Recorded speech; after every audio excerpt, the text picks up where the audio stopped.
Ladies and gentlemen, welcome back. Another Tiny's Universe on a special 4th of July. I'm excited. We're going to be blowing up everything and lighting things on fire tonight. What? Never mind, no fires tonight. But you never know. We could be lighting fires with Alpha. Who knows? Anyway, happy 4th of July to those that are celebrating it.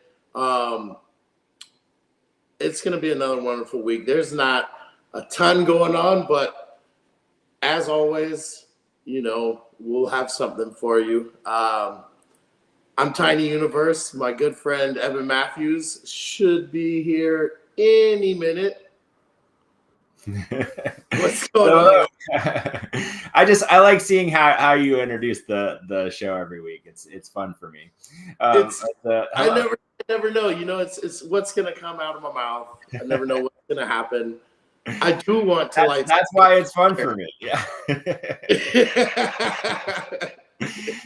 Anybody that knows me, all I think of when it comes to 4th of July is the gif of the guy in the fire suit with the flamethrower. Yeah. If you know me, that's one of my favorites. Actually, I have a funny story, which just they didn't follow through, so it ruins the punchline a tiny bit. But this anecdote will tell you everything you need to know about my children's personalities, which I love so much. So my daughter, just turned 11, and she was feeling very patriotic yesterday and today. So she was drawing pictures in red, white, and blue, and then was looking for red, white, and blue clothes this morning. And, really in lockstep with the holiday here. My son, in a fit of color theory contrarianism, decided that he was not going to go red, white, and blue. He was going to go green, black, and orange, which are the opposite colors on the color wheel. Oh, wow. So, we're heading into Halloween territory there, but I just thought that was both brilliant as I'm going the opposite of everyone else, and also to actually bring the color theory into it, which just makes me very proud. Yeah, no, I'm jealous, especially being colorblind. I feel like kind of, I don't know. I don't know the color wheel. My 6-year-old's teaching it to me. And it's like, you mix this and this, you get this color. Yeah. Well, but I don't know what that means. You can at least know the theory of it, right? So you might not be able to experience it firsthand, but you can at least know the theory behind it. So someday I'm gonna get a pair of the glasses and I'm gonna throw them on and I'm gonna see what everybody else gets to see. Are there colorblind glasses? There are, but they're outrageously expensive. So wow, that is something I did not know. Yeah. No, you can look it up sometime. People put them on, they literally start crying. Yeah. And it's moments of joy. That's where I'm like, what am I missing? Everything is dead down to you. It's good. Oh man. My kid thinks when I tell my son that I'm colorblind, he thinks it's black and white. And I'm like, no. It's I can see in color, but I don't know them that well. Yeah. That's so it's funny. But no, that's why when that day comes, we just need to do it live on the stream so that live stream. Oh. Can capture it. So backing up for just one second, I'm Evan Matthews, co-founder of Macroverse. Tiny Universe helps us manage and interface with our community, all kinds of other communities, been with us from the beginning, and is probably our biggest fan, which I appreciate. If I meet someone else that is a bigger fan, they will immediately be my best friend. I like that attitude. So I guess, taking applications for best friends for Tiny. Oh, man. We like to do this stream, generally weekly, generally around this time, just as a little catch up as to what's going on around the Macroverse. Over the last several weeks, I have been saying there's a lot going on that I can't talk about yet. That is still the truth. So there's a lot going on in the background that we've been working on for months. What I am happy to say is that some contracts are being signed, some things are being lined up, agreements are being made, partnerships are coming into place. And I will be able to start to talk about some of these announcements and the ripple effects that it will have both across our products and the platform that we've built and that we're expanding and building onto, what we're doing with Drip House. aspect that you've seen from us so far will play a role in where this is all headed. You, I guarantee, have no idea what that is yet. No matter what speculation you might bring to the table, it's both different and better than anything that you're thinking. And I cannot wait. The second half of this year into next year is going to be a pretty radical acceleration in just about every front. And it's a, I'll do a really proper shout out when we can really talk about all the details, but the team that we've been able to put together over the past 6 months, it's really, over the past year, but especially the work that's been done over the past 6 months, it's really like hats off to everybody that's kind of come on board to help build this and put these pieces together. There is nothing else like it, certainly in the Web3 space, and very rapidly you're going to see there's actually nothing else like it in the comic space. And so I think the combination of those two things are going to be pretty exciting, along with some unintended but very exciting new opportunities that came our way that have been kind of related to that. One of which we will be able to talk about next week because the reveal of it is going to happen. Perfect. So that will be something to look forward to. And in the meantime, I think I also want us to start talking, certainly about kind of the latest drops and things that are happening on Drip House, but also, we really are a media company. We're a company that's focused on pop culture and franchise building and storytelling, and working with a wide range of creators to help them build their own universes both in and out of our platform and channels. And so we're going to start to turn a little more attention to that side of things, as that will directly tie into kind of everything that we're working on and building as well.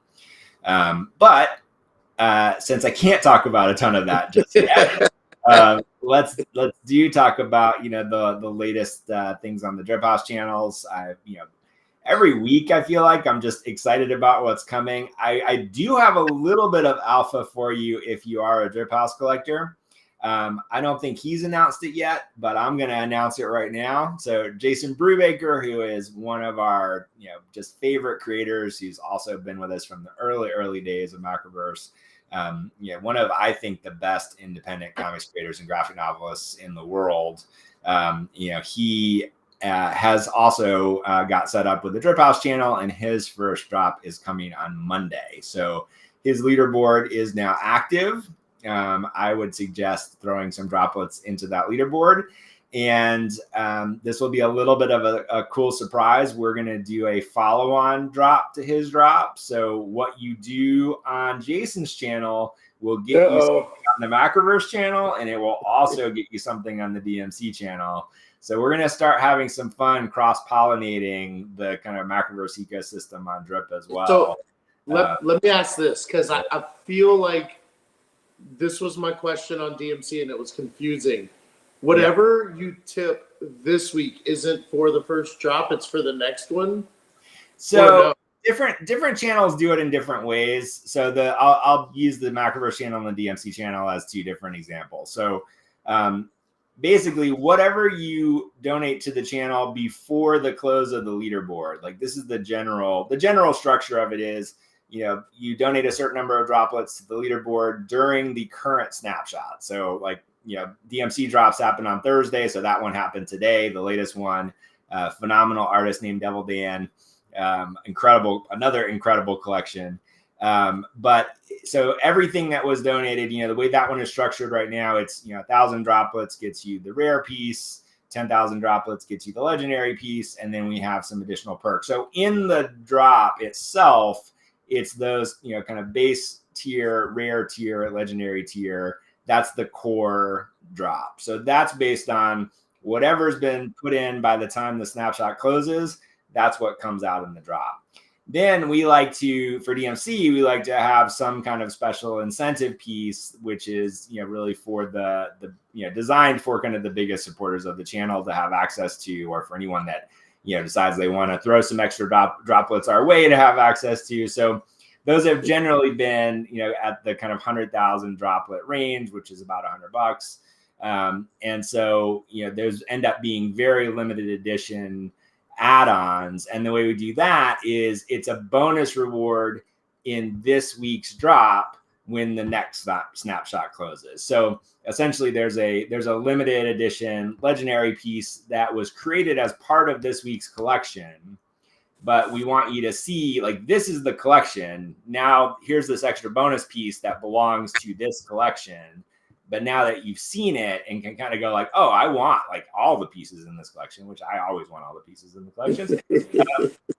But it gives people a chance to go like, oh yeah, I want that kind of rare piece in this particular drop, and seeing it ahead of time. And so I don't know, we're gonna play around with some of these mechanics, but right now that's the way it's structured. So it's like, you get the base drop based on basic general activity, and then there's some bonus opportunities throughout the week that then lead into the next drop. So if you're playing at kind of any of the kind of higher level tiers here, as far as the amount of droplets that you're able to donate to the channel, if you were to donate 100,000 droplets, that's not only going to get you the limited edition piece in this drop, it's also going to automatically lock in all of the pieces in the next drop for next week. So they all stack on top of each other, which I think is also kind of cool. So that's the way that works. And then many other channels have a little more simplified structure where it's just whatever comes in between this now and the snapshot, that's the delivery mechanism. And then it's just, week to week to week. But we've been having kind of playing around with like, what can we do, to in between drops to keep people interested and engaged, and to create some bonus opportunities and, things like that. I will say, like, I think I'm going to try on the Macroverse channel in particular, I'm going to try almost kind of going in the opposite direction. So I'll pre-announce this here as well. I don't know if we're going to do it this week or next week, or, sometime over the next few weeks, or certainly by the time we get to Comic-Con by the end of the month. I want to try tying the pieces like even more directly, making them more accessible and more directly to kind of droplet donations. Like, one of the things that we keep hearing in the chat from some of the larger collectors, which is very understandable, is that it's hard to keep up. Like, more and more creators are coming on to Drip all the time. It's hard to keep up with, like, when are these different snapshots, and do I have to be top 10 for this thing or top 5 for that thing, and like X number of droplets for this. And so I think what I want to try on the Macroverse channel is you just very specifically saying everybody gets the base piece. It's, don't hold me to these numbers, but let's say it's, 500 droplets for the rare piece, 1,000 droplets for the legendary piece. And then, the I don't know, maybe it's 10,000 for any kind of limited edition or something like that. Yeah. But basically going like, if you're willing to spend, 50 cents to $10 with us every week, we're going to give you something cool every tier. And it's really just, if you want these, this is kind of what they are. So throw in your droplets whenever you want to. And then I think the goal there is, trying to make the whole collection more accessible, and then be able to build some other stuff around that over time. But I think ultimately, like, I would really love for us, and I think every creator on the platform should be thinking about, how do we get to a place where 1,000 or 10,000 or whatever the number is, people are able and willing to support the channel with 50 cents or $1, as opposed to, only, 10 people that are able to put in $100 or whatever. And of course, like, not to, by, I want to always say how much we appreciate the people that are willing and able to support at those higher levels. It's very, very meaningful.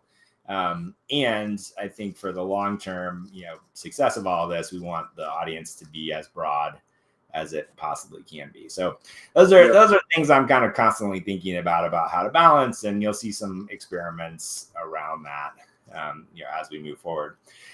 There is something else which I want to tell people about, which is pretty cool. So I'm gonna screen share real quickly. So this is the latest Macroverse. Actually, it's actually not the latest. The latest was episode 3 of Remind, but we discovered something interesting here.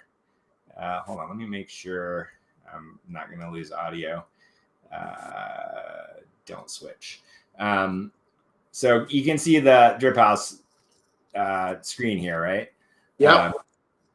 So this was not this past week, but the week before, this short from Digital Pools. We talked about this. So we did have an incentive cover in here. And by the way, I think this is so cool the way that Matt designed this. Oops, let me reload. The way that Matt designed this, like each of the covers tell a little piece of the story. So like you've got the main kind of antagonist in the story. Yeah, this scene changes as you go through the different covers, and you kind of see her reacting, and then now she's actually in the digital pool, and then this limited edition cover, which has the protagonist show up while she's asleep. So there's kind of a little story between the covers, which I think is really cool. We discovered today that, or yesterday, that this limited edition cover accidentally got released without all of the pages of the story. So this is a 71-page story. This one got released with only 51 pages. So what we're going to do is we're going to re-release this edition with the full 71 pages and a slight change to the cover art. So we're basically going to treat this as a misprint.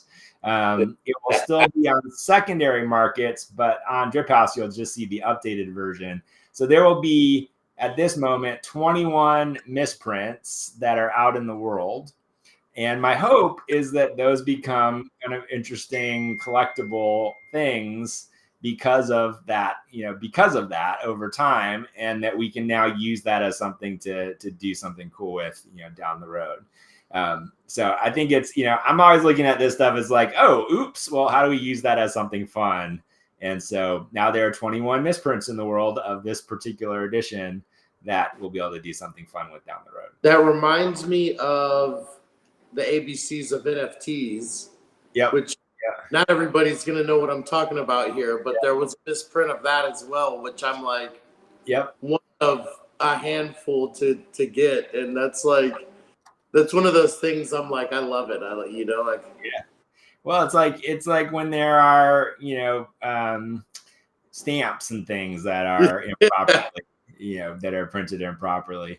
Yeah. So this is today's, DMC drop. Again, another just really fantastic collection of stuff from Devil Dan. I love this style. Kind of very, again, you said it, kind of graffiti inspired, comic inspired, animation inspired. Very into the Spider-Verse kind of style here, which I love. This was the limited edition one, which I was talking about, which is also awesome. So there's an ultimate still to come, but another just awesome collection that I think is pretty dope. This one I actually saw probably, 20 minutes before we talked this evening, and locked it in, and that, I think, oh man, he nailed it. I mean, it's so cool. I hate to, I never like to pick favorites. I think like the character cards, I absolutely loved when those dropped, but just the style and stuff on this one for my personal taste. There's the one where he's on stage with no shirt, and man, like he's poking his chest. I was like, look at this guy. I mean, like, oh yeah, it's just tough. I just really like that one. I was like, man, nailed it. Rap battle in progress. So I mean, this one it's just, I mean, every week, like it's so fun to open it, but certain ones like this one, I mean, I ended up with a nice little run of, I think I got common, rare, and legendary, and it's one of those where I'm like, man, I'm glad I'm glad I sent the drips in this week, because it's a good one to have. It is a good one. I love it. And thank you for your droplets, sir. Very cool. So another great collection. Devil Dan. His channel on Drip House is actually, I think it's Dan WXRLD, which is what we named DMC WXRLD up here. But check out his stuff as well. It's all really great. And then we got another banger coming in next week. So it just, never stops, because it's all awesome. Well, and that's, I think my favorite part is, again, like, there's just so many accounts I follow. I've not heard of this guy yet. So, I mean, again, like Probably once we finish up here, that's one of those things that I'll, probably go check out his other work and see what else he's done. Because I mean, like, yeah, the list is growing. And then what's really cool is I'm starting to see people on our leaderboard that I follow. You know what I mean? Like, for instance, like Transitory Mask. I don't know if you are. Oh yeah. But like I tried to get him to come work with us, and I think he does some stuff on a different chain. It might be Solana. I'm not sure. No, he's on Solana, and he's got his own channel, which is awesome. And yeah, love his work. I've seen him on the leaderboard recently, and no, it's just it's cool to see all this stuff meshing together. But no, shout out to like all the artists, because I mean, these are the people that are making it work, and it's definitely, I mean, week to week, it's one of those things like, God, I just wish I had money to throw in it, because I don't think there's like, and it's not much, but there's so much I'm in love with. Exactly. Well, that's the thing. It's like that. It is really interesting. It's like the more awesome creators come onto the platform, like the more choosy you do have to be. So. That's one thing I gotta say. Even in my own like collecting, like I've started to curate my feed a little bit, where it's like, I think everyone on there is awesome, and there are people that I really care about trying to get as much of each collection as I can, and other people where I feel like I'm happy with one or two pieces, and then been a few people, I won't name any names, or I'm like cool, but I've even unsubscribed to a few channels. So there's been a couple. It was almost hard for me to unsubscribe even. Which I kind of like also. But like, you're stuck with us. But no, I mean, like, I think when I first got on there, the selection wasn't as wide, and I was kind of following the numbers, and a lot of that changed as things kind of widened up, and especially now as you see bigger names coming into it and stuff. But I mean, it's funny because it's got a thing on there where it shows your leaderboards that are closing. And mine's so long, and I'm like, I have that too. I do tend to subscribe to every new creator to see what their first couple of drops are, and then kind of get a good cross section of what everybody's putting out. But it's cool. It remains a incredibly fun platform, just full of amazing work. So if you're not already on Drip House, definitely, get on there. And mobile apps are coming soon. So, we have native iOS and Android apps, coming very, very soon as well, which I think is going to bring a lot more people on the collector side to the platform.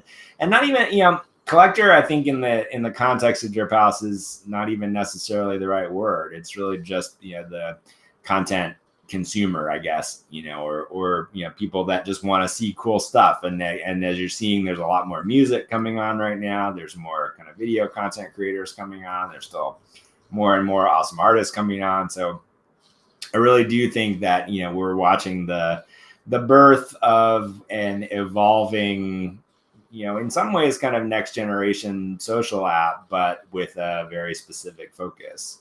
I do happen to know a couple of the new features that are being worked on, which are very exciting and will help collectors and creators more closely interact and connect with each other.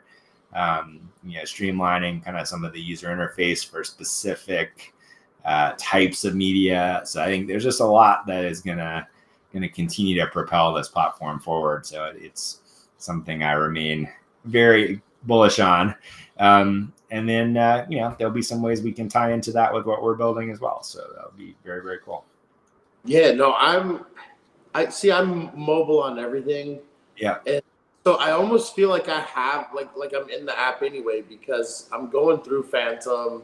Yeah. But so mediocre, like user friendly. Yeah. Even trying to like go back a page or something usually will take you off of, Drip House back to the, so I'm really excited to see the mobile app and, Yeah, I think, you know, for media, and we bumped into this with our own stuff too, but for media, it's almost impossible, if not impossible, to replicate a native mobile app with a web app. So like Yeah. the web app does the job as a starting point. And it can certainly, you know, you can craft a nice mobile experience as a mobile web app, but they're just, you can't get the responsiveness. You can't get the level of kind of fluid, you know, dynamic, especially when you want to really create like unique, you know, the kind of the feel of being able to transition between sections and, you know, design little interactions that enhance the experience, and, you know, those kinds of things are just very tricky to pull off in a way that feels performant when it's built on a web app as opposed to a native app. So I think it's going to make a big difference, and also just expose the platform to a much bigger audience. So I know evolution will come along with that, which will just also continue to be a good thing. Hey, Lady Valor is here. Heyo. I see her in the comments. And actually, that's a good segue. We did have another Makers Room session this week. So, you know, progress on your story, on Lady Valor's story, on Matt Maz's story. You know, this was a Deadtown heavy week, but I don't hate that by any means. And it feels like we're getting closer and closer to kind of being ready to start putting some of these, you know, into production as well, which would be exciting. So, you know, as always, if you're interested in the storytelling side of what we do, there is open invitation into the Discord to participate in that. But it was nice to get back around to them after a couple of weeks of having to push it for just insanity on my end primarily. Which I'm so excited about it. I just, you know, I don't know. I mean, I've got like probably like this much of a taste of it, and you know, to see what comes of it, man. You know, it's like here, I can't wait till next week. Yeah, I mean, honestly, let's see. Let me think about this as a realistic target. So I'll be able to start to talk about a couple of things over the next couple of weeks. I think you'll see like a real announcement around some of this stuff within probably about 6 to 8 weeks. And not because we couldn't talk about it sooner, but we want to make sure there's something to do rather than just, you know, just announcing something. So I think we're gonna be in a really interesting spot, and I think a lot of people are gonna be very excited about it. That is my prediction. That's one of those things. Is like people are so anxious for an announcement, but then they're so quick. You make an announcement, and if you you start to do the work, and then they're like, "Oh, you're not doing anything." And it's like, God, this stuff takes time, man. Like, you know, like it just blows my mind. So no, I mean, I'm like I said, I'm like a 5-year plan guy. So I mean, this has been, again, like we've spent a year putting together the pieces that are going to begin to be seen when we do start talking about this stuff. And honestly, it's going to take another 6 months before it's fully formed. So, you know, it's like and then here's the good news is the way that we're building these things. It's like once it's fully formed, then we'll be able to move much faster. Then you'll start to see things happen on a weekly basis and a bi-weekly basis. But it's like there's some fundamental relationships, partnerships, infrastructure, you know, that has to be put in place for that to happen. And once it's in place, then I think people will be surprised about how fast we can go once we have those things. Well, so I can't get alpha on, you know, what you're doing at the moment. But so, I mean, like, you know, we talked about content and talking more about stuff like that. Yeah. When should we start to see more from the app, you know, is as far as more content coming back, more new releases? That's part of that is a little bit of what I can't talk about. And actually, I'll just share some of the thought process here. So, you know, a little history lesson for anyone that doesn't know the history of the app and ties very directly into Macroverse as well. So actually, you may not even know this, like the history of the app goes back a decade.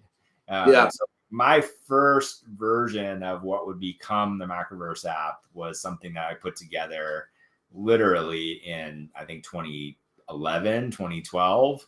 And it was really a reaction, even at that point, to like what was happening in the digital comics side of things. Like, this is when Comixology was just starting, when there were a handful of competitors at that time that were trying to like round up everybody for digital comics. Madefire was getting up and off the launch pad at that point.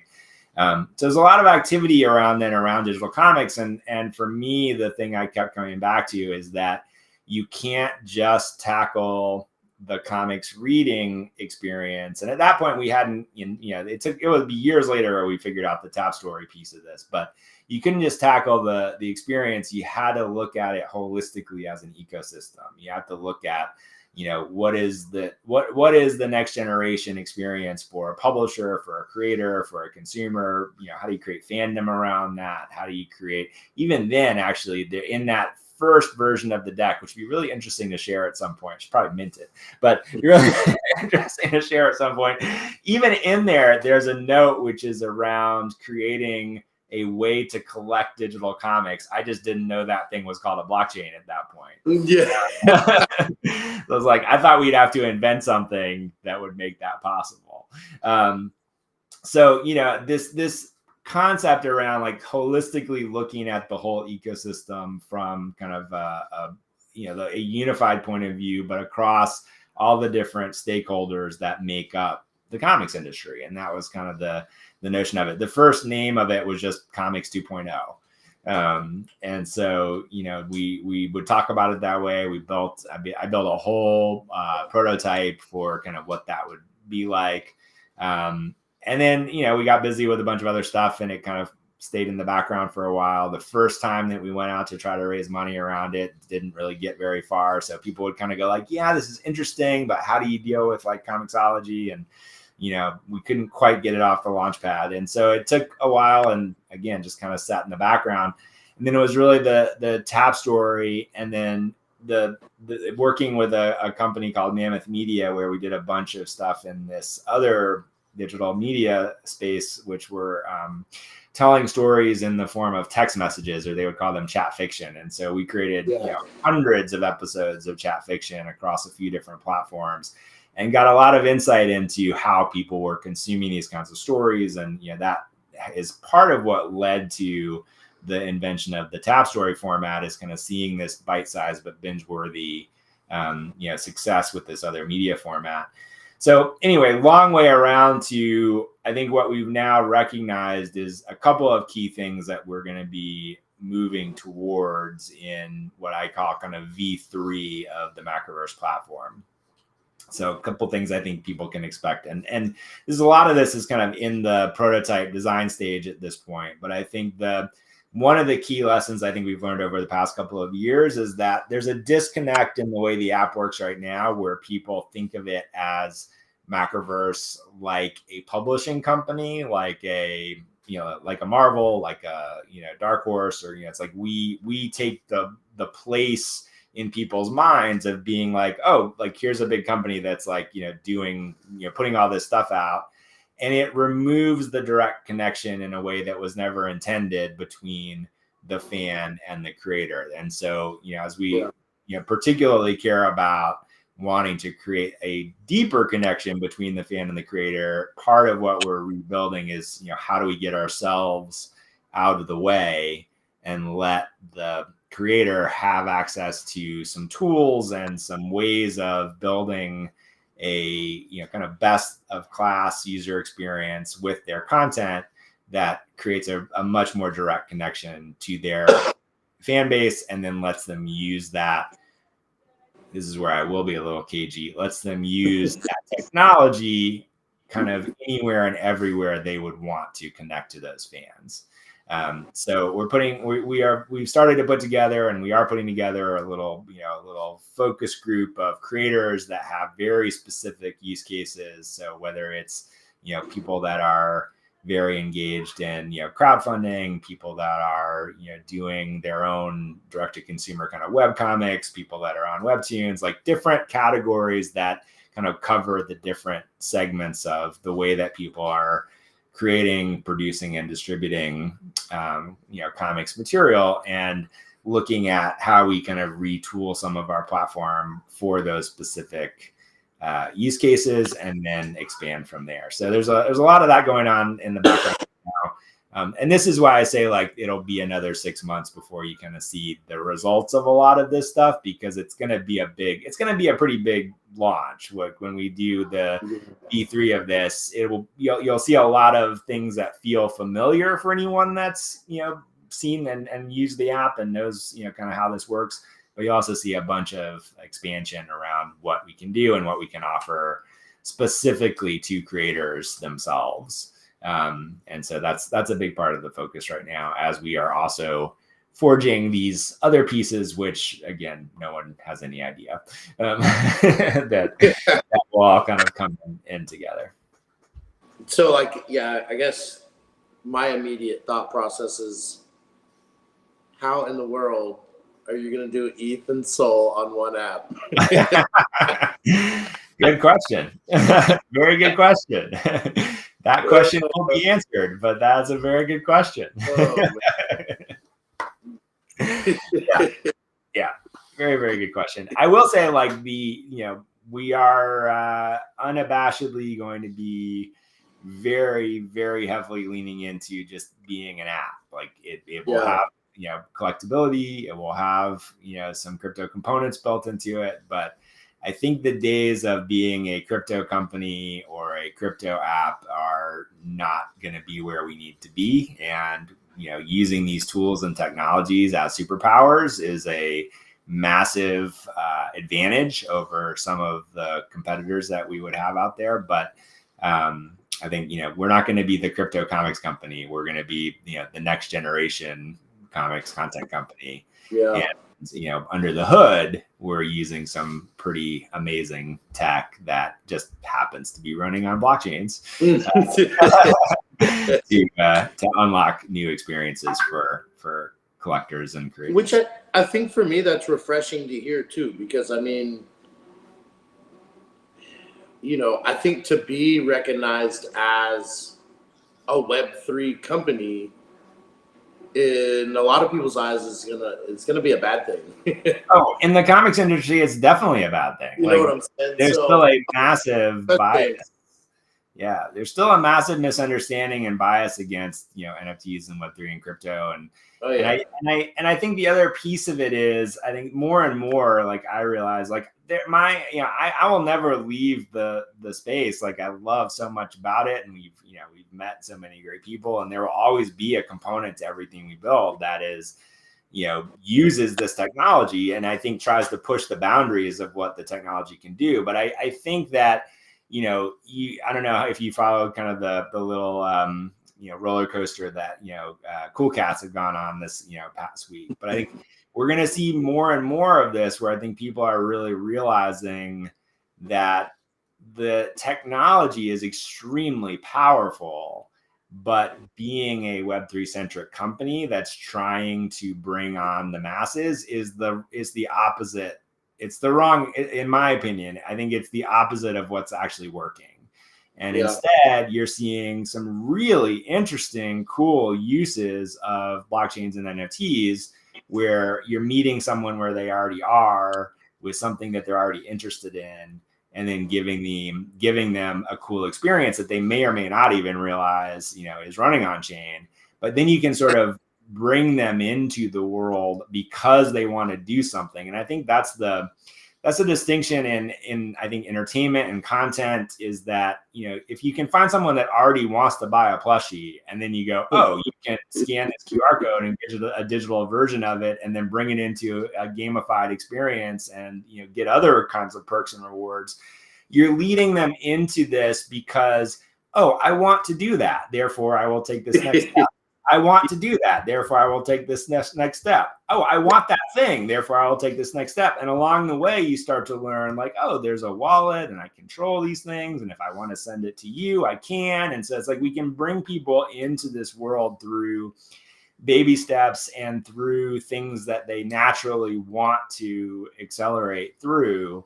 as opposed to, what we've had to do over the past couple of years, or, have tried to do over the past couple of years. I don't mean me and we as Macroverse, I mean we as an industry, have, tried to bring people in because of all the excitement around, the technology, the financialization of it, like all the different elements that have kind of been both the most positive aspects of this and the most negative aspects of this over the past few years combined.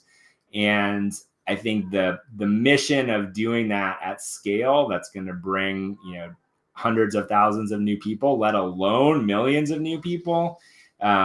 It's just not going to work that way. It's just not how the world, it's not how the world works. It's like in any other context, it's just not how the world works. So, it has to be use cases. It has to be experiences that people want naturally.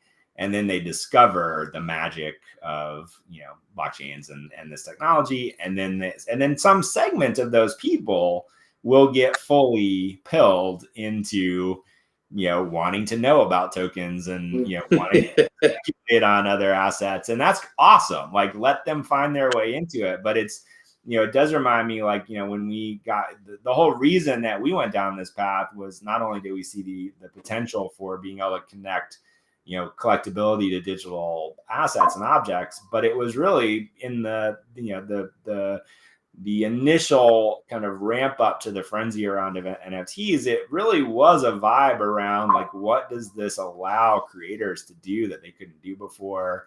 How does this empower artists? Like, how does this, technology that everyone was trying to figure out at that time, unlock new kind of social structures? Like, very little of it was about the speculation in the beginning. It was really about the excitement about there's something new here. And yes, some people were also making money with it, but that was a whole generation of people came into the space because they got excited about something else and then realized it was the space that was empowering that something else. And I think that's the way to kind of reorient, in my opinion, all of the companies that are trying to build IP, that are trying to create stories, that are trying to be something other than, truly a crypto native, crypto centric project. I think, you got to figure out how to get people where they already are, how to make them want something that they already want, and then show them why doing it this way is actually better, more appealing, easier, more fun. Maybe there's some upside down the road. All those things are there, but it's not going to be the primary reason, at least for what we're building. It's not going to be the primary reason that people come into it, nor should it be, quite frankly. Yeah. It's a nice bonus, but yeah, it's definitely a nice bonus. And look, I do believe, like, you just have to look at any other category of collectibles and you will, it's just clear as day that there is a financial upside. It's just not for everything. And it's also not next week. It's, 10 years from now, so it's, we were totally unrelated, kind of just looking at some of the kind of, some of the both original art sales and recent, comic sales at auction. And so, there's Jim Lee just came out, Jim Lee, just legendary comic artist, one of the Image founders initially, now, creative director. I forgot his exact title, but one of the top people at DC at this point. Incredible artist, so he just came out with his commission fees for original art commissions, and I think they start at like $20,000, and like it's worth every penny, in my opinion. I'm sorry, Jim will not be commissioning anything anytime in the immediate future, but worth every penny. But I think this is the kind of thing where it's like it took him the 90s. Where are we now? Like 30 years, 35 years to build up a career that now absolutely validates that kind of a price, and people that want to collect that work will pay it. You've got original pages from Todd McFarlane selling for hundreds of thousands of dollars at times. It's like, and the crazy thing is, valuable, but they take time. And as big as those names are, I mean, like you said, not everything's going to be that valuable. I mean. You've got Jim Lee comics that, You find them in the dollar bin for Dollar sure. bin all day long. I mean, but that doesn't devalue, what he's done. And Well, and then there are other ones, and this is the thing, like there's just a range. And I think people have to accept that, that the number one reason that, these types of collectibles become valuable is because enough people care about them and want them. And then there's, and then they're hard to get a hold of for whatever reason. So, this is where supply and demand does come into effect, and scarcity does come into effect, but also it's about people having a real desire for them. And so that's about caring about an artist. It's about caring about a storyline. It's about caring about a moment in time. Those are all things that drive that market. I am curious to see though, like for me in my experience, what really drives down like value for comics anyway is production and having things just overly mass produced. Oh, my battery's dying. But what happens when someone like Macroverse comes and creates a series where every episode's different, and there is no, even if you mass produce, nothing's identical. Yeah.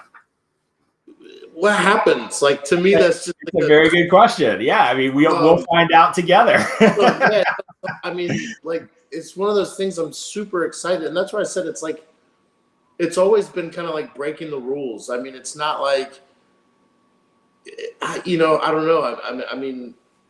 I'm just really excited to see, because I mean, it's speculation. It's it's one of those things. It's like discovery. I mean, like it's not been done, and I'm just super stoked to see it happen.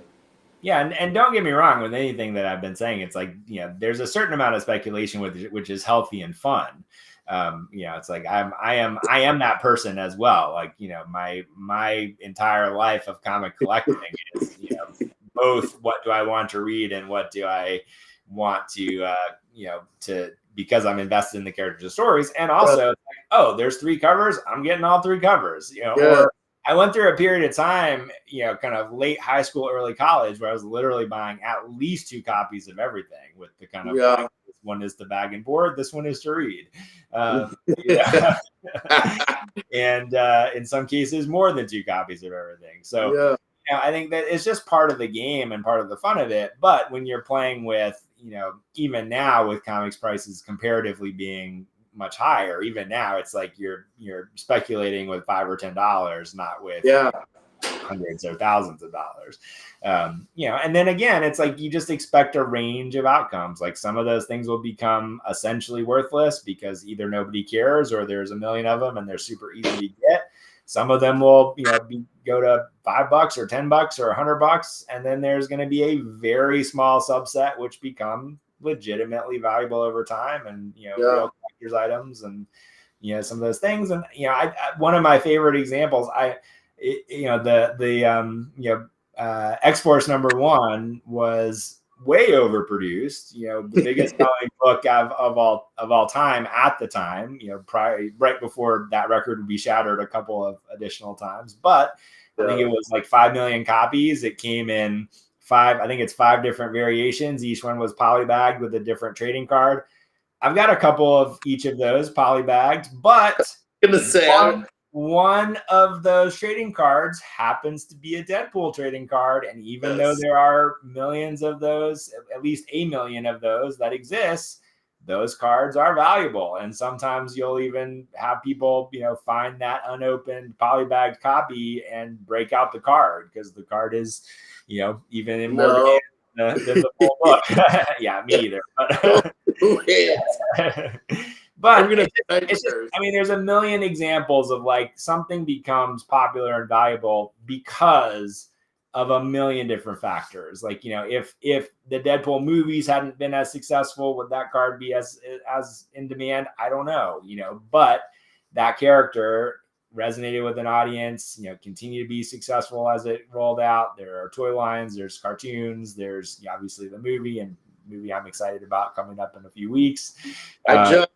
What's funny is I just last night got one of my good friends to watch Deadpool #1 for the first time. Nice.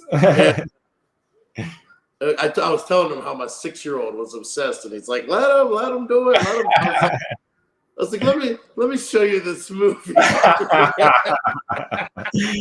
Yes, yeah, But, mine are not ready for that yet, but kudos. So super fan, but no, yeah, no, it's again, it's just one of those stories. Like I can see how people can relate to it, and I think a lot of that is kind of what I see on the app, and I can't wait to see it progress into more people's hands, and you know, into physicals and stuff like that. Lots more to talk about on the physical side over the rest of this year, for sure. And Comic-Con is coming up in like 2.5 weeks now, which is coming up very quickly, but that'll be fun. We've got a bunch of meetings and things that will be happening there. So if anyone is listening and coming to Comic-Con, by all means, hit me up and we can try to say hi. But that'll be fun for sure. And it's all good stuff. What have you as we kind of close up on a wrap up here? What have you been collecting recently? I know you're back into the Deadpool. I've been getting a lot of Deadpool. It's funny that you brought that up, because that's I actually just got another Deadpool #1 from 1993, so the black cover. That's the Joe Mad series? Yeah. I love that. So I think now I have all the #1 Deadpools, at least not like all the variations, but the main series. And I started. I'm always filling in my Hulk stuff. I'm trying to cut back on what I'm buying, but it's tough. Like I think like one of my best friends runs a comic shop, so it's like every time I go in there, it's like, hey, look what I got. And I just am like, oh God, I need that. That's awesome. So, but no, it's funny you mentioned buying multiple covers, because what I've been doing is getting a bunch of the McFarlane covers with the old Spider-Man pose. And there's so many of them. I didn't realize how many there are, and I think I'm upwards to like 10 or 12 different covers now. And kind of the same thing. I mean, just stuff that I like. I've been collecting stuff that I think I want to kind of frame and put on the wall. Nice.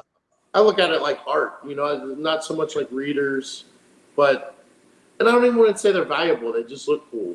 Yeah, totally. So, I love that. Yeah, I mean, I've always said I'm a cover guy. So, for me, there's even been a couple times like I got one like a set called Immortal Weapons.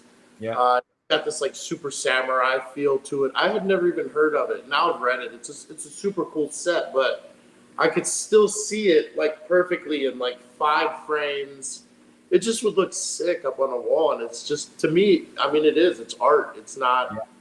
I don't look at them as just books, or stories. I mean, it's also art. 100%. It is legitimately art. No question about it. Yeah, that's awesome.